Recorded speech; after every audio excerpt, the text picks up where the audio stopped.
एक बार फिर आप सभी का आपके अपने यूट्यूब चैनल पीएस क्लासेस पर। तो दोस्तों, जैसा कि आप लोग जानते हैं कि हम क्लास 12 केमिस्ट्री के चैप्टर वाइज उन क्वेश्चनों का वीडियो अपलोड कर रहे हैं जो आपके बोर्ड एग्जाम के लिए ज़्यादा महत्वपूर्ण है। तो स्टूडेंट, आप लोगों ने देखा कि इससे पिछले वीडियो लेक्चर तक हमने प्री ब्लॉक लेसन तक का अपना सिलेबस कंप्लीट कर लिया था। तो स्टूडेंट, आज के इस वीडियो लेक्चर में हम अगला लेसन स्टार्ट करेंगे जिसका नाम है डी एवं ए ब्लॉक के तत्व। स्टैंड, इस लेसन से आपके बोर्ड एग्जाम की दृष्टि से एक very most important long concept को डिस्कस करने वाले हैं। ठीक है, यानी दीर्घ उत्तरीय प्रश्न को सॉल्व करने वाले हैं जो आपसे 5 नंबर में पूछा जाता है। बहुत आसान सवाल है। वीडियो लेक्चर देखेंगे एक बार पूरा तो आपको 100% मैं आपको बिल्कुल बताता हूँ कि ये क्वेश्चन आपको अच्छे से याद हो जाएगा और देखते देखते याद हो जाएगा। ठीक है स्टैंड, तो चलिए शुरुआत करते हैं।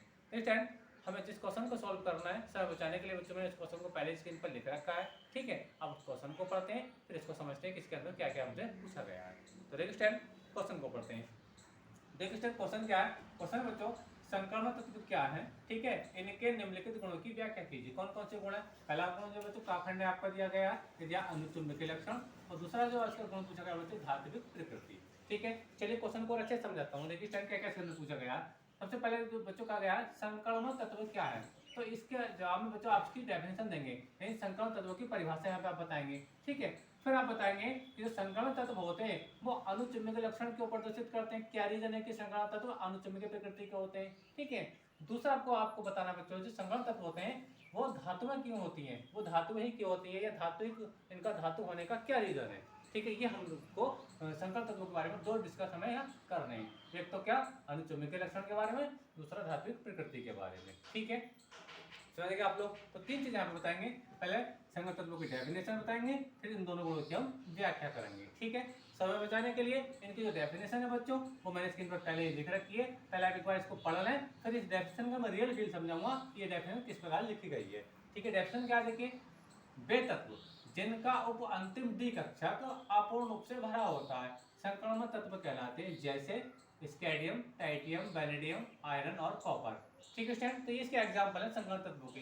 ठीक है, अब थोड़ा और ध्यान से समझे कि मैंने बताया कि वे तत्व जिनका उप अंतिम डी कक्षा, उप अंतिम डी कक्षा का मतलब क्या, अंतिम से जस्ट पहले वाला। उप अंतिम मतलब अंतिम से जस्ट पहले वाला। डी कक्षा का मतलब बच्चों अपूर्ण रूप से भरा होता है, पूर्ण रूप से नहीं अपूर्ण रूप से भरा होता है। क्या कहलाते हैं वो, संक्रमण तत्व कहलाते हैं। चलिए मैं एक तत्व का इलेक्ट्रॉनिक विन्यास करके आपको समझा रहा हूँ। एक सर जैसे जानते हैं आप लोग ये स्कैंडियम होता है। ठीक है, इसका जो एटॉमिक नंबर है क्या बच्चों, 21 है। 21 होता है। इलेक्ट्रॉनिक विन्यास की बात करें तो कैसे करते हैं, 1s2, ठीक है, 2s2, 2p6, 3s2, 3p6,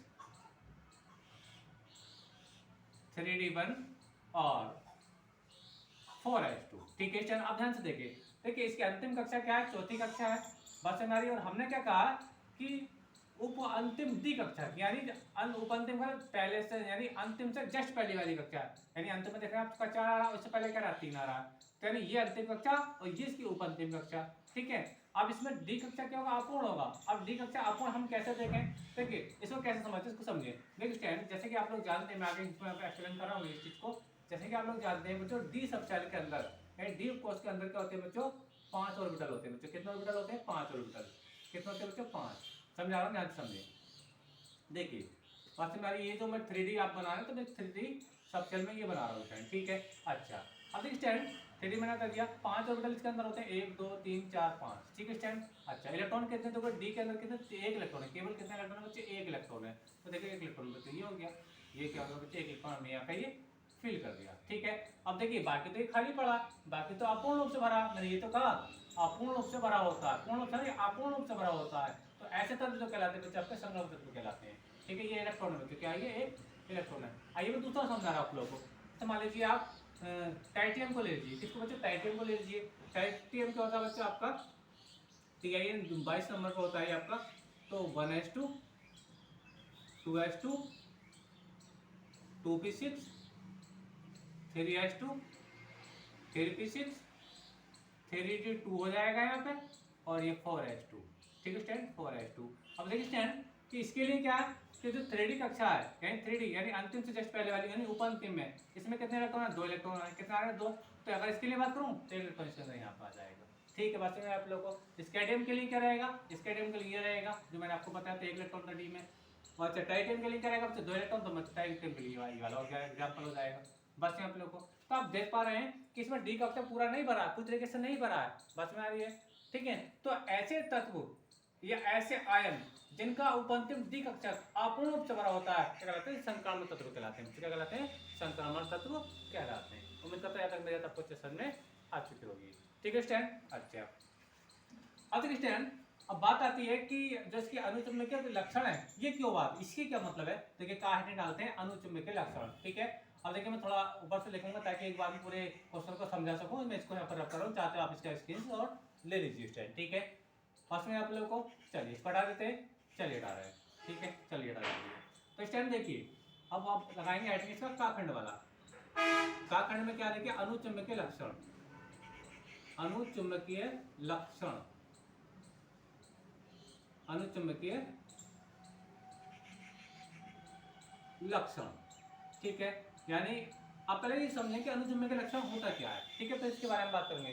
ठीक है बच्चों, अनुचुंबकीय लक्षण ये होता है कि जब इन पदार्थों को किसी चुंबक के पास लेकर जाते हैं, किसी चुंबक के पास लेकर के जाते हैं, तो ये पदार्थ चुंबक की ओर क्या होते हैं? बच्चे आकर्षित हो जाते हैं। जैसे कि आपने देखा होगा लोहा चुंबक की ओर को आकर्षित होता है, ठीक है। तो जो चुंबक की ओर को आकर्षित होता है जो पदार्थ, ठीक है, वो पदार्थ क्या कहलाता है बच्चों? अनुचुंबकीय पदार्थ कहलाता है। अब सवाल ये है कि जो संक्रमण तत्व में वो चुंबक की ओर आकर्षित होते हैं, ये बात रियल है, ठीक है। और जब ये चुंबक की ओर आकर्षित होते हैं इसलिए इनको क्या कहते हैं? हम अनुचुंबकीय पदार्थ कहते हैं, ठीक है। तो ये जो चुंबक की ओर आकर्षित होने का गुण आता है संक्रमण तत्वों में, ये क्यों आता है, क्या रीजन है, उसको यहाँ पे समझना है, ठीक है। समझा रहा हूँ, ध्यान समझिए। देखिए स्टैंड, संक्रमण तत्व अनुचुंबकीय लक्षण इसलिए प्रदर्शित करते हैं क्योंकि बच्चे इनका डी ऑर्बिटल में यानी डी कक्षक में क्या होते हैं बच्चों? अयुग्मित इलेक्ट्रॉन होते हैं। क्या होते हैं बच्चों? अयुग्मित इलेक्ट्रॉन होते हैं, यानी अनपेयर्ड इलेक्ट्रॉन होते हैं। और जिस एटम के अंदर या जिस आयन के अंदर अनपेयर्ड इलेक्ट्रॉन होंगे यानी अयुग्मित इलेक्ट्रॉन होंगे, वो क्या होंगे? अनुचुंबकीय गुण प्रदर्शित करेंगे। तो जैसे कि आप देख पा रहे होंगे, जैसे कि मैंने आपको बताया स्कैडियम के लिए बताया, इससे पहले बेनेडियम के बात बता रहा था, तो आप देख पा रहे हो कि एक ऑर्बिटल के अंदर बच्चों कितने इलेक्ट्रॉन रहते हैं? 2 इलेक्ट्रॉन रहते हैं। कितने रहते हैं बच्चों? 2 रहते हैं, ठीक है। तो आप देख पा रहे हो कि दोनों में एक एक इलेक्ट्रॉन है, यानी ये इनका जोड़ा नहीं है, ये अयुग्मित है, अनपेयर है, ठीक है। तो संक्रमण तत्व में क्या होता है बच्चों? संक्रमण तत्व क्या होते हैं? संक्रमण तत्वों के जब इलेक्ट्रॉन विन्यास करके देखते हैं तो इसमें डी कोष में क्या होता है बच्चों? अयुग्मित इलेक्ट्रॉन पाए जाते हैं। क्या पाए जाते हैं बच्चों? अयुग्मित इलेक्ट्रॉन पाए जाते हैं। इसी कारण ये क्या होते हैं बच्चों? अनुचुंबकीय गुण प्रदर्शित करते हैं। बस मेरे आप लोगों को, अगर इसके अंदर ये अयुग्मित इलेक्ट्रॉन ना होते, कहीं डबल डबल जोड़े के साथ होते, बस में आप लोगों को, तो ये अनुचुंबकीय गुण प्रदर्शित नहीं करते, फिर ये प्रतिचुंबकीय गुण प्रदर्शित करते, यानी चुंबकीय गुण आकर्षित नहीं होते। बस में आप लोगों को, यानी जिन एटम का इलेक्ट्रॉन विन्यास करें और उनके अंदर कोई अयुग्मित इलेक्ट्रॉन पाया जाता है तो बच्चों वो अनुचुंबकीय लक्षण प्रदर्शित करते हैं, अर्थात वो चुंबकीय को आकर्षित होते हैं। और जिसके अंदर अनपेयर्ड इलेक्ट्रॉन नहीं होंगे यानी अयुग्मित इलेक्ट्रॉन नहीं होंगे तो वो अनुचुंबकीय गुण प्रदर्शित नहीं करता, फिर वो प्रतिचुंबकीय गुण प्रदर्शित करता है। प्रतिचुंबकीय गुण का मतलब क्या है? वो चुंबक से प्रतिकर्षित होते हैं, चुंबक से दूर की ओर को प्रतिकर्षित होंगे। बस आप लोगों तो संक्रमण तत्व जो होते हैं बच्चों वो अनुचुंबकीय गुण इसलिए प्रदर्शित करते हैं क्योंकि उनका जो डी ऑर्बिटल होता है उसमें अयुग्मित इलेक्ट्रॉन होते हैं। क्या होते हैं बच्चों? अयुग्मित इलेक्ट्रॉन होते हैं, ठीक है। तो चलिए मैं इसकी डेफिनेशन को लिख देता हूं। ठीक है, लिखेंगे संक्रमण तत्व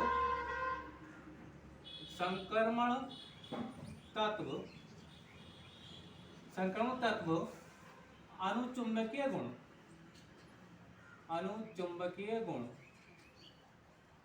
अनुचुंबकीय मैं ऊपर लिख रहा हूं 3D गुण इसलिए प्रदर्शित करते हैं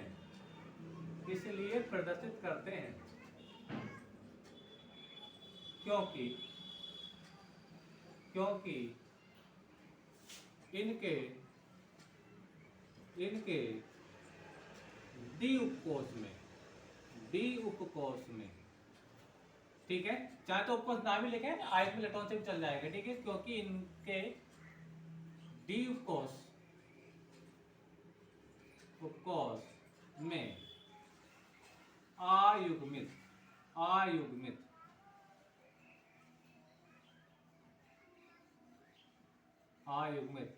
इलेक्ट्रॉन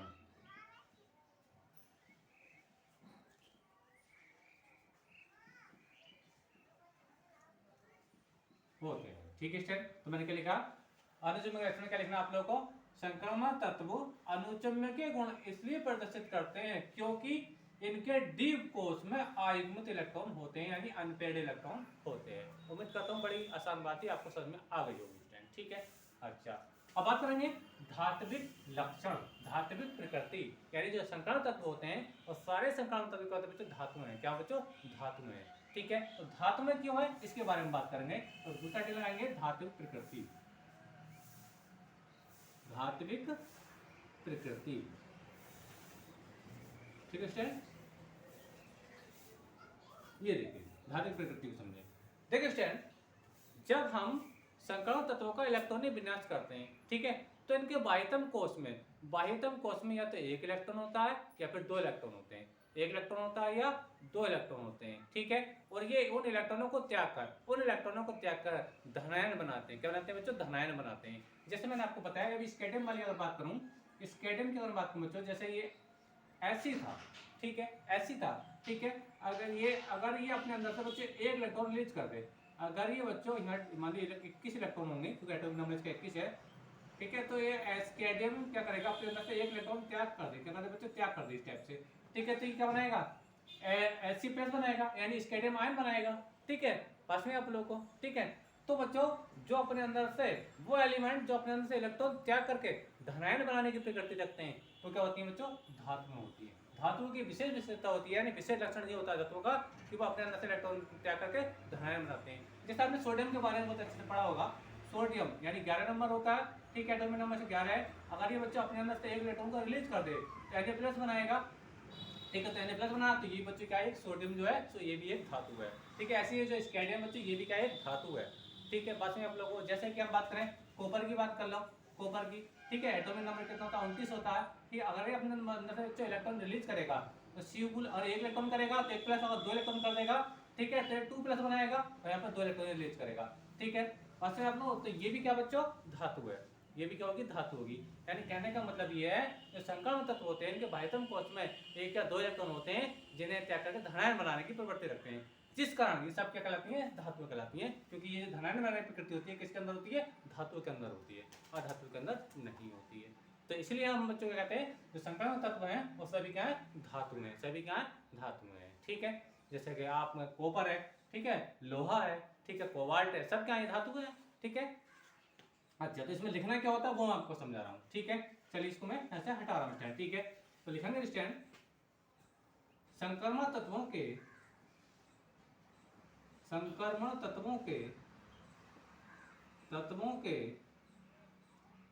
बाह्यतम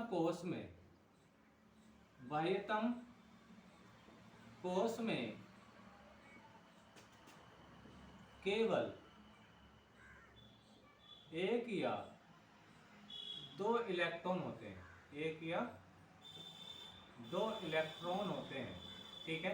इलेक्ट्रॉन, एक या दो इलेक्ट्रॉन होते हैं, जिस कारण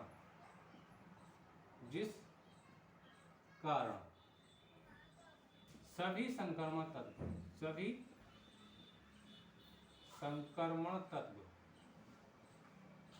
धात्विक प्रकृति, धात्विक लक्षण,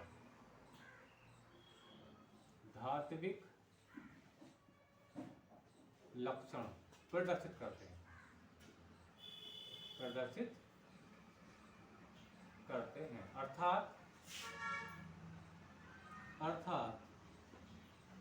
सभी संक्रमण तत्व धातु में हैं, सभी संक्रमण तत्व क्या है, मतलब धातुएं हैं, क्या है, धातुएं हैं, ठीक है।